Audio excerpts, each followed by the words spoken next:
উনি বাংলাদেশের নেতা হিসাবে এখানে আসবেন। ওই যে প্রত্যর্পণ চুক্তি বন্দি পাঠাচ্ছে, বন্দি শেখ হাসিনা তো বন্দিই না, বন্দি বিনিময় চুক্তি কোথা থেকে হবে?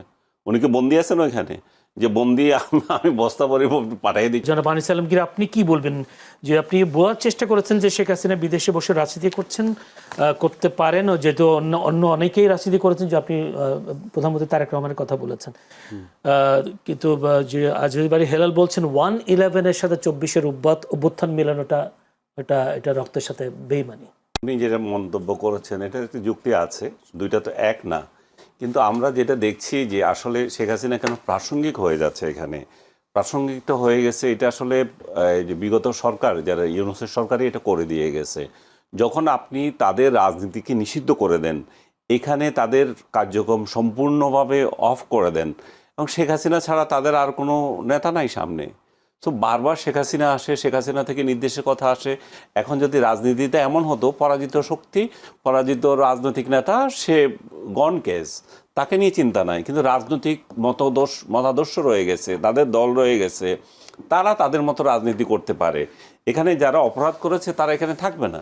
কিন্তু এখানে তো এখন যে বিষয়টা তৈরি হয়েছে, যে ইউনূসের আমল থেকে ইউনূস এটাকে নিষিদ্ধ করলো, আওয়ামী লীগকে নিষিদ্ধ করে যে ক্ষতিটা করে দিয়ে গেল, সেটা হচ্ছে যে শেখ হাসিনাকে প্রাসঙ্গিক করে তুলেছে তার দলের কাছে এবং রাষ্ট্রের কাছেও। শেখ হাসিনা কিন্তু এখানে উনি যেটা বললেন যে একটা পরাজিত শক্তি, উনি পরাজিত স্বৈরশাসক, কর্তৃত্ববাদী শাসক, উনি গনকেস হয়ে যেতেন। কিন্তু ওনাকে গনকেস করতে দেয় নাই ইউনূস, ওনাকে গনকেস করতে দিচ্ছে না বর্তমান সরকারও, কারণ তাদের দলটাকে নিষিদ্ধ করে রেখেছে, এবং শেখ হাসিনাও তার দলের নেতৃত্ব কোনো চেঞ্জ করছেন না, উনি আছেন। এবং শেখ হাসিনার একেবারে তৃণমূল থেকে শীর্ষ পর্যায়ে সবাই শেখ হাসিনার কথাই বলে। আপনি কি দেখছেন কখনো কোনো একটা নেতার মুখে শুনছেন যে আমরা শেখ হাসিনাকে চাই না, আমরা নতুন কাউকে চাই?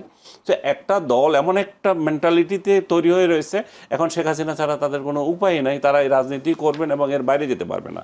আমি আপনাকে এখানে আরেকটা জিনিস যোগ করতে চাই, যেহেতু আপনি আমাদের প্রধানমন্ত্রীর যে ব্রিক্স সম্মেলনে যোগ দেওয়ার প্রশ্ন বলেছেন, দেখেন ব্রিক্স সম্মেলনে যোগ দেওয়া খুবই নর্মাল একটা বিষয়। সেটাকে আমি যেটা বলতেছি, আমাদের এখানে কিছু কিছু লোক এটাকে বিকৃতভাবে এমনভাবে তৈরি করছে যে না, আমাদের বোধহয় আত্মমর্যাদা কিছু চলে যাচ্ছে, আমাদের প্রধানমন্ত্রীকে বোধহয় এখানে অপমান করা হচ্ছে। আমি মনে করি না। এখানে শেখ হাসিনাও এই ব্রিক্স এটা 2016 সালে একবার গোয়াতে যে সম্মেলন হলো, সেখানে ব্রিক্স সম্মেলনে উনি জয়েন করেছিলেন, এবং 2023 সালে জোহান্সবার্গে উনি